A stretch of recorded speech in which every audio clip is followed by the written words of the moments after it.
Bueno, muy buenas tardes, bienvenidos a esta semilla agustiniana para este día, con la bendición del Señor para ustedes y cada una de sus familias. Continuamos esta reflexión por la semilla agustiniana y estos caminos de la interioridad que poco a poco, pues, San Agustín y su enorme y vasta obra espiritual y de pensamiento nos va proponiendo todos los días. Yo creo que todas las obras de Agustín, toda la obra de Agustín apunta sin duda a la interioridad, actúa haciendo una invitación directa a que nos adentremos en el espíritu, eh, no quedarnos en la letra, porque la letra como tal a veces nos puede incluso confundir, pero el espíritu de la verdad será el que nos conduce, ¿no? Yo creo que es lo que pedimos siempre a Dios en estas semillas agustinianas.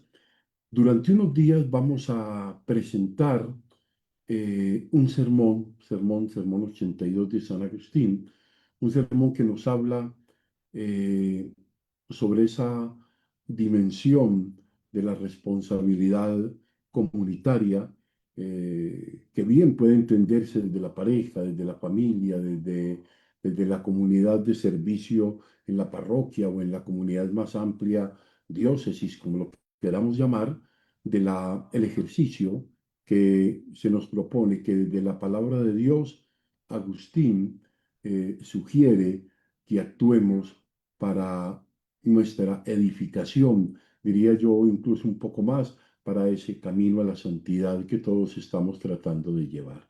Camino a la santidad que es posible porque el Señor mismo pues nos lo abre, nos lo propone. De hecho, fíjense ustedes que la palabra del Señor nos invita a eso, sean santos. La palabra del Señor, sean santos como su Padre Celestial es santo. Ese camino de la santidad nos viene y nos viene propuesto no solamente como algo externo, sino como desde la perspectiva de la interioridad agustiniana, como algo que nos configura en el hecho de ser imagen y semejanza de Dios. En Agustín un poco es eso, ¿no? Esta corrección fraterna, este ser configurado a la manera de Jesús, que es que es el modelo antropológico, que es el modelo de ser hombre en el camino de la perfección según el proyecto de Dios, es el que vamos a tratar en un área muy específica como lo es la corrección fraterna, o sea, el corregir misericordiosa y fraternamente buscando siempre el bien del hermano, ¿no? Vamos a entrarnos entonces y desde el texto, desde este hermoso texto de Agustín, de este sermón 82, que lo vamos a abordar todo, y vamos a ver un poco cómo cuando pedimos al Espíritu Santo esa luz de adentrarnos en él, qué enseñanzas, y cada uno de ustedes pues la irá descubriendo y Dios se la descubrirá a cada uno de acuerdo a su necesidad, de acuerdo a la exigencia que hoy se tenga para vivir esta corrección fraterna, ¿no? Bueno, vamos a iniciar entonces el texto para luego adentrarnos en el comentario, ¿no? Dice Agustín, nuestro Señor nos exhorta a no desentendernos mutuamente de nuestros pecados. O sea, no, que no nos hagamos los de la oreja mocha de nuestros pecados. A no buscar que podamos reprochar, sino ver qué podemos corregir. O sea, no buscar qué podemos reprochar, que siempre va a estar eso una tentación permanente, siempre tenemos el reproche a flor de piel, sino a ver qué podemos corregir. Efectivamente, continuó Agustín, dijo que solamente quien carece de una viga en su ojo lo tiene capacitado, interesante esto, para quitar la ramita del ojo de su hermano. Esta va a ser una referencia permanente. O sea, el tema de la viga y el tema de la ramita. O sea, que es quien carece de la viga en el ojo, ¿no? Está y es únicamente el capacitado para quitar la ramita del ojo de su hermano, ¿no? Ahora, que sea esto, lo voy a indicar brevemente a su caridad. La ramita en el ojo, fíjense que es interesante esto. La ramita en el ojo es la ira, ¿no? La viga, el odio. Fíjense, la ramita es la ira, la viga es el odio. Por tanto, cuando alguien dominado por el odio corrige a otro que está irado, quiere quitar la ramita del ojo de su hermano, pero se lo impide ¿qué? La viga que lleva en el suyo. Fíjense que el mismo texto, cuando abrimos el oído de la mente y del corazón, nos va sugiriendo cosas, ¿No? Eso es bien interesante. Aquel que tiene la viga en el ojo y quiere corregir a su hermano que tiene una ramita, está impedido por la viga que se lo impide, ¿no? Dice, la ramita, fíjense que Agustín va a comentar eso, es una pedagogía, es un modo tan simple, pero al mismo tiempo tan profundo de proponerlo. La ramita es el comienzo de la viga, pues al formarse la viga, antes es una ramita. Entonces, antes de ser viga, era una ramita. Ahora, regando la ramita, cultivando la ramita, ¿ah? Alimentando esa ramita, que es la ira, ¿no? Haces que se convierta en una viga, o sea, en odio, o sea, nutriendo la ira. ¿Cómo se nutre esa ira? Miren, Agustín, cómo es de claro, cómo es mejor dicho, es una transparencia que vamos a mirarnos siempre autoimplicativamente y lo que nos va diciendo vamos a confrontarlo un poco con nosotros. Nutriendo la ira con malas sospechas, haces que se convierta en odio, ¿no? Grande, dice Agustín, continuando en el sermón, dice, grande es la diferencia entre el pecado del que se aira y la crueldad del que odia.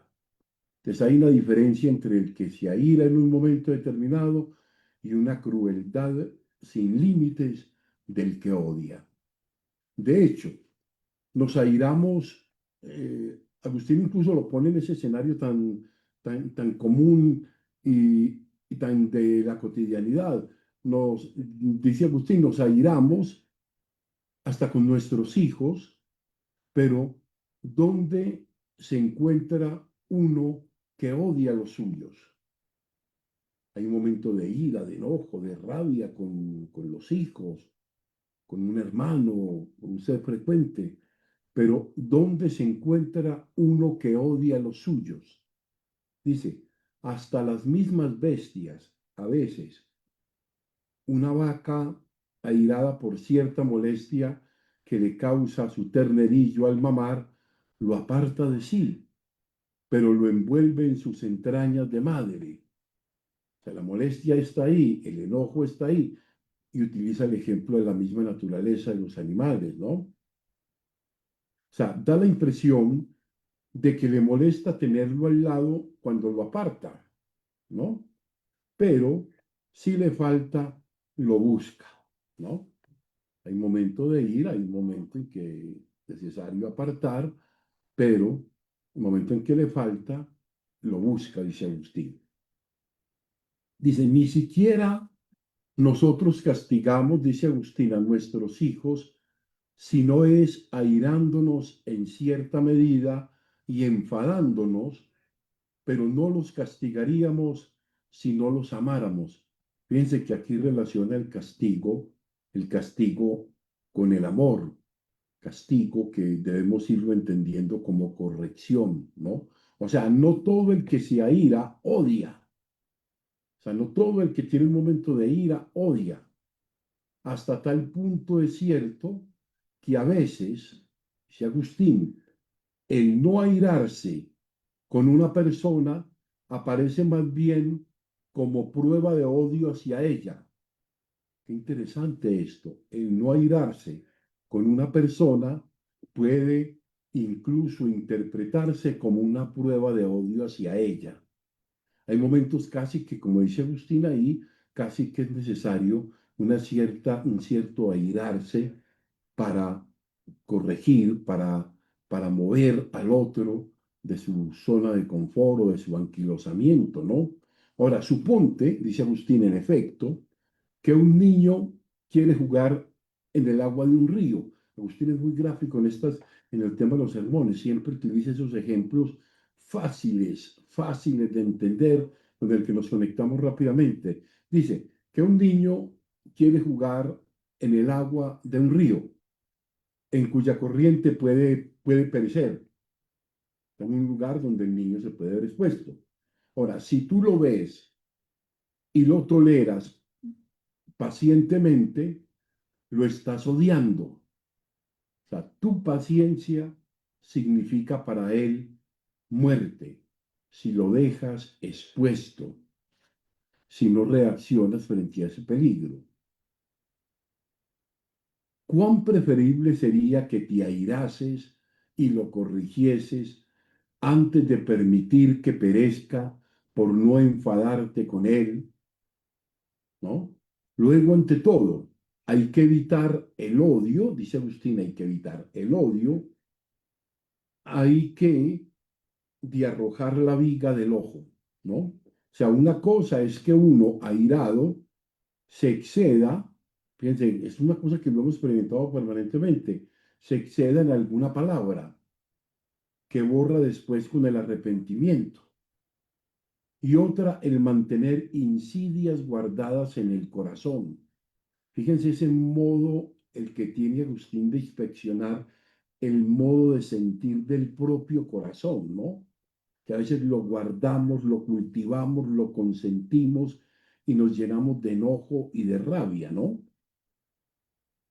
Por último, en esta parte que nos corresponde hoy, cosa muy distinta son estas palabras de la Escritura. Mi ojo está turbio a causa de la ira, ¿no?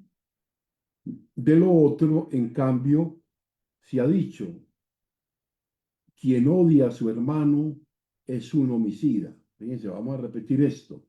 Mi ojo está turbio, no ve bien, no ve con claridad, está turbio a causa de qué? A causa de la ira que distorsiona, ¿no?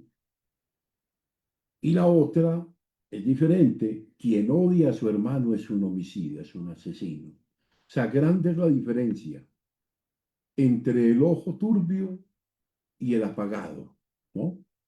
La paja, la ramita, enturbia, entorpece, no permite ver bien. La viga apaga, ¿no? Extingue. Qué cosa tan impresionante, qué texto tan claro y con tanta enseñanza para este tema que vamos a desarrollar de la corrección fraterna. He escuchado este texto, Sermón 82:1-2. Vamos a pasar entonces a esta meditación. Podríamos decir entonces que esta meditación nos lleva a plantearnos algo muy importante: corregir sin odiar, corregir sin odiar, amar sin callar. Un momento en que el amor nos exige hablar. Vamos a entrarnos un poco en esa reflexión entonces. San Agustín entra aquí en un terreno delicado y siempre actual, ¿no? O sea, la corrección fraterna. Ese lugar donde fácilmente se confunde el celo con la dureza y el silencio con el amor. Esto va a ser muy importante en la reflexión, donde fácilmente se confunde el celo con la dureza y el silencio con el amor. El Señor, recuerda San Agustín, no nos manda, fíjense, esto es muy importante, no nos manda desentendernos de los pecados del hermano, sino todo lo contrario.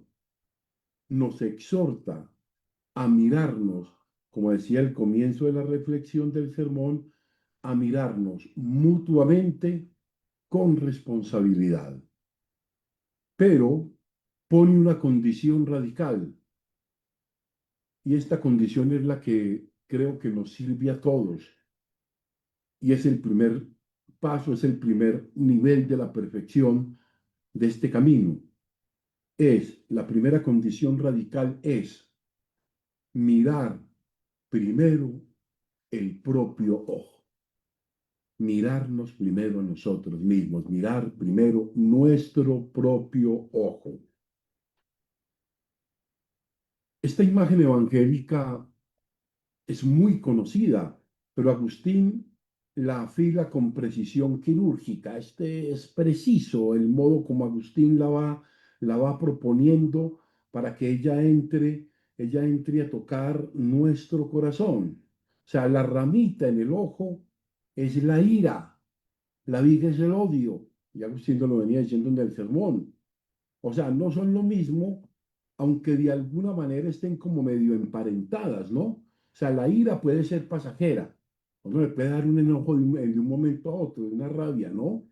La ira es pasajera. Incluso, lo decíamos también, en algún momento casi que es necesaria. Así es necesario como que reaccionemos. Hay momentos como de una ira así, ¿no? Incluso necesaria. O sea, el odio, en cambio, esto es muy importante distinguirlo, y más que distinguirlo, percibir si en nosotros hay algo de eso. El odio, en cambio, es es una fijación del corazón, es el corazón fijado allí, una corrupción profunda del amor, una ceguera total desde dentro. Ese es el odio. La ramita, fíjense, como decía Agustín en el sermón, la ramita, si se riega, se convierte en viga. Así nace el odio. Fíjense ustedes, así nace el odio. Cuando la ira se alimenta de sospechas, rencores y silencios mal guardados. Por eso es bueno también de alguna manera que seamos capaces de sacar con espontaneidad, aunque nos cueste, aunque sea a veces tan traumático decir las cosas, pedirle al Espíritu Santo que nos ayude a saber decirlas, ¿no? Entonces, pero cuando esa ira, cuando ese enojo que vamos teniendo se guarda ahí, se riega con sospechas, con rencores, con silencios mal guardados, ¿no? Con hipocresía, eso no funciona. O sea, la imagen evangélica es conocida, pero este Agustín es la que la va organizando poco a poco, ¿no? Aquí Agustín muestra su fineza pastoral, su genio pastoral, su beber desde lo profundo del corazón y confrontado con el Evangelio, ¿no? Aquí Agustín muestra su genio pastoral. O sea, no absolutiza la ira como pecado mortal inmediato, ¿no? Ni la justifica sin más, ¿no? La sitúa, la pone en situación, como diría la ética en situación, no de situación, no, la ética en situación, o sea, la sitúa. O sea, entiende Agustín que hay una ira que corrige y una ira que destruye. Y esto es verdad, pensemos un poco en esa experiencia si la hemos tenido. Una ira que corrige y una ira que destruye. O sea, nos airamos con quienes amamos, con los hijos, con los hermanos, con los primos, con aquellos cuya vida nos importa, los grandes amigos y personas de la vida. Nos podemos enojar, podemos sentirnos airados con ellos, ¿no?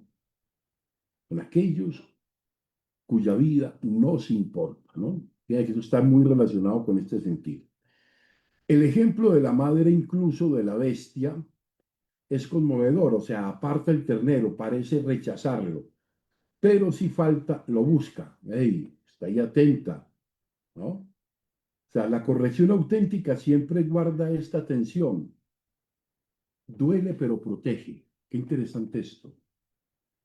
Esa corrección duele pero protege.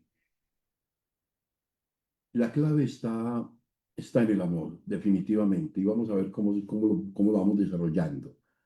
La clave está en el amor. O sea, no airarse nunca puede ser en ocasiones la forma más refinada de odio.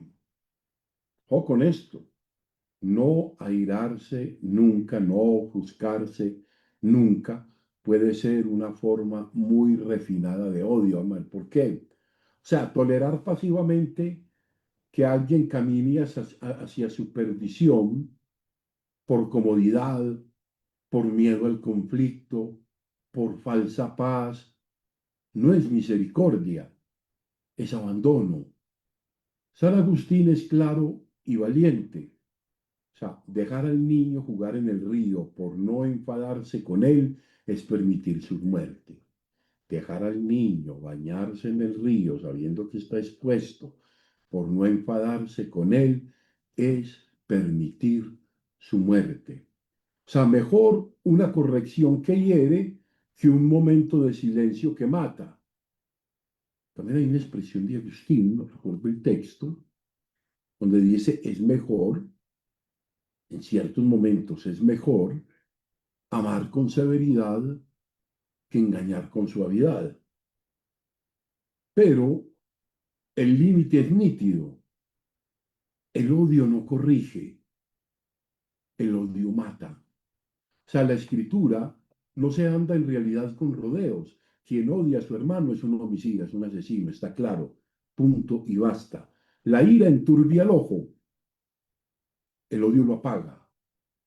O sea, con el ojo turbio aún se ve algo. Yo puedo estar enojado, pero aún se ve algo, aunque sea confusamente.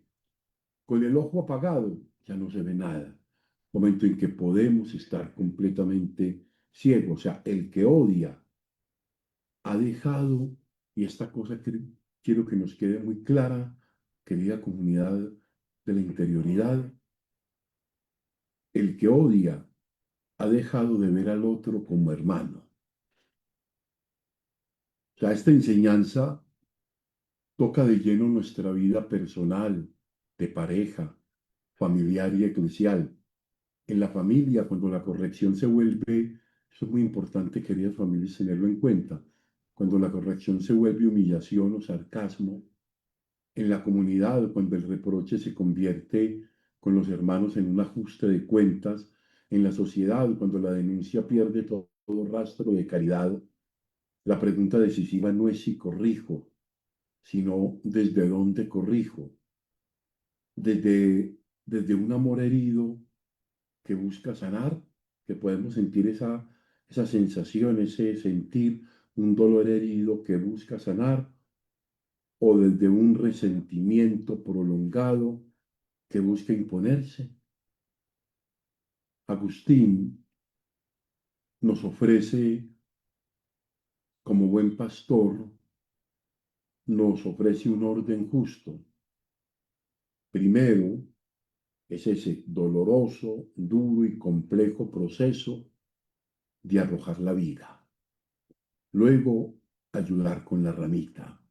O sea, no callar por cobardía, pero tampoco hablar desde el odio. Eso es muy importante, porque a veces cuando es el odio el que habla, es un desastre, es un tsunami que arrasa absolutamente con todo y destruye, ¿no? O sea, corregir como quien ama, no como quien descarga, porque a veces es como una descarga, es como un enojo, como una rabia, como un desquite, ¿no? Porque solo el amor, aun cuando se exprese con firmeza, porque pasa en la corrección de los padres, no lo veía hace 30 años, 40 años con papás nuestros, que a veces era una corrección que era firme, fuerte, a veces exagerada, que se exprese con firmeza, es una corrección, ojo con eso, es una corrección capaz de salvar, es una corrección capaz de salvar. Señor Dios, purifica mis ojos por dentro, arranca de mi corazón el odio escondido, y sana la ira que se desborda. Enséñame a corregir sin herir, a hablar sin despreciar y a callar solo cuando el silencio sea amor. Hazme capaz de cuidar a mis hermanos, no desde la dureza que apaga, sino desde el amor que aún dolido da vida. Amén. Gloria al Padre, gloria al Hijo y gloria al Espíritu Santo. Amén.